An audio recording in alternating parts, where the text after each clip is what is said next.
इस जय हिंद सभा के पीछे आदरणीय खड़गे जी, राहुल गांधी जी, कांग्रेस पार्टी का क्या लक्ष्य है?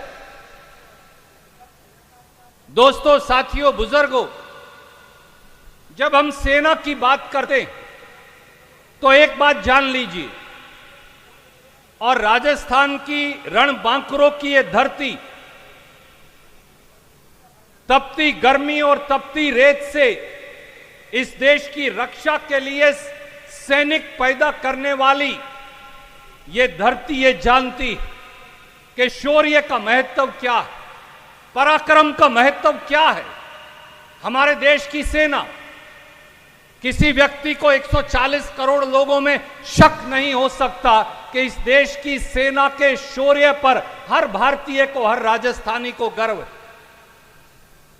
इस देश की सेना, भारत की सेना हमारे पराक्रम का, हमारे शौर्य का प्रतिबिंब है, प्रतीक है। भारत की सेना अपने लहू से भारत की माटी को सींचकर, सर्वोच्च कुर्बानी देकर भारत मां की रक्षा करने का प्रतीक और प्रतिबिंब है।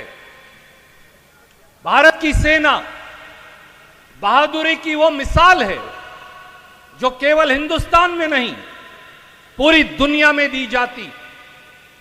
इसलिए भारत की सेना का वो पहलगाम के बाद किया ऑपरेशन सिंदूर हो, वो 1965 और 1971 की लड़ाई हो, भारत की सेना के रणबांकुरों का जितना नमन हम करें, उनका जितना शुक्रिया अदा करें वो कम है। पर एक बात सत्य, कटु सत्य यह भी है कि भारत की सेना और भारत की सरकार का जो रिश्ता क्या है।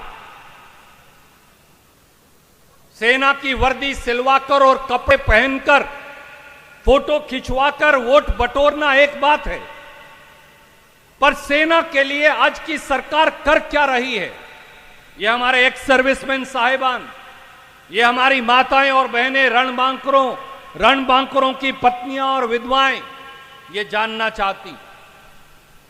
क्या ये सही नहीं कि हिंदुस्तान की सरकार ने 11 साल में हिंदुस्तान में फौज की भर्ती को रोक रखा? आज 2 लाख फौज की भर्तियां खाली पड़ी। 2 लाख फौजियों की कमी हिंदुस्तान की फौज में है।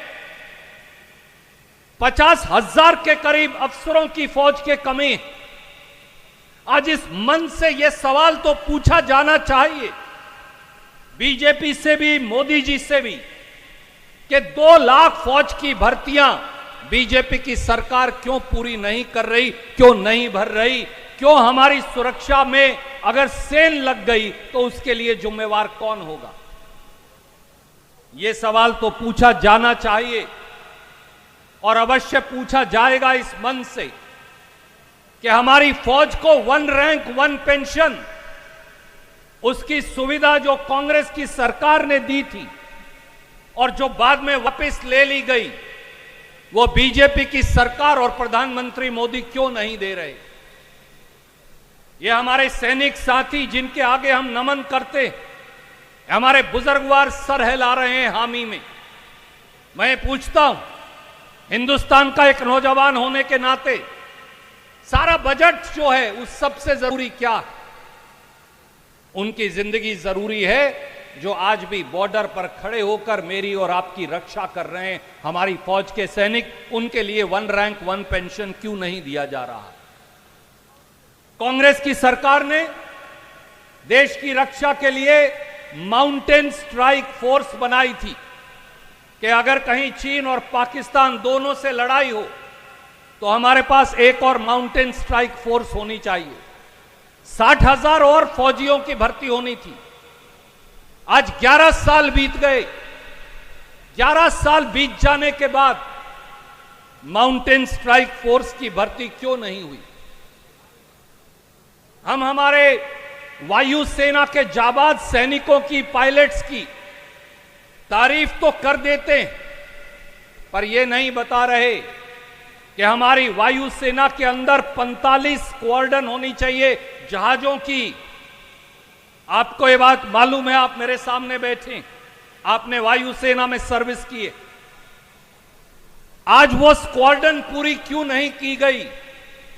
आज हिंदुस्तान की वायुसेना के अंदर जहाजों के बेड़ों की कमी क्यों है?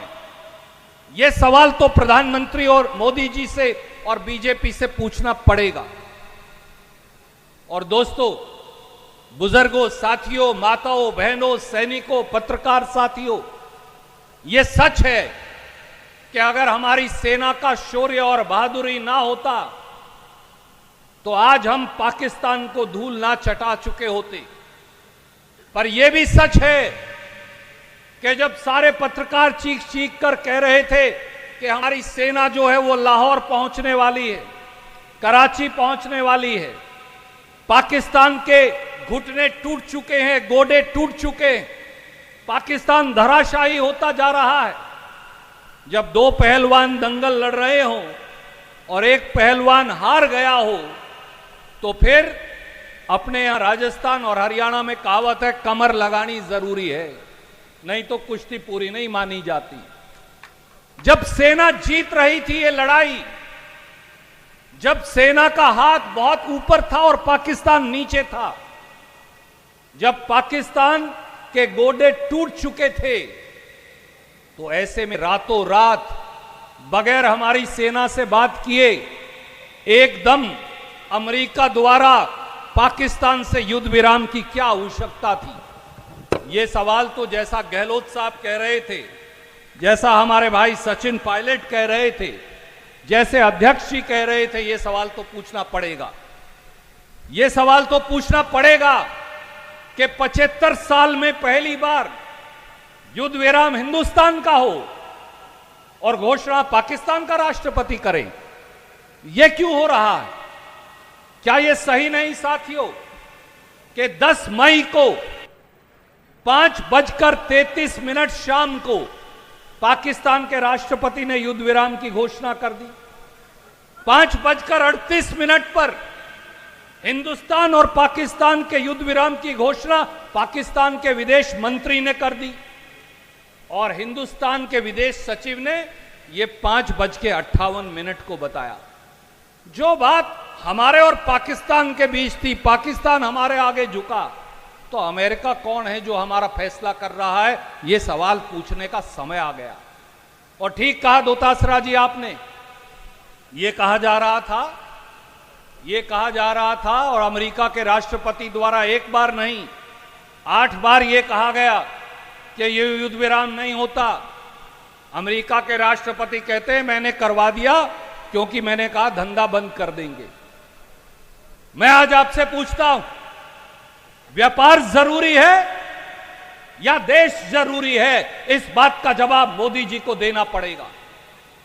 व्यापार जरूरी है या हमारी बहनों का सिंदूर जरूरी है? इस बात का जवाब भी मोदी जी को देना पड़ेगा।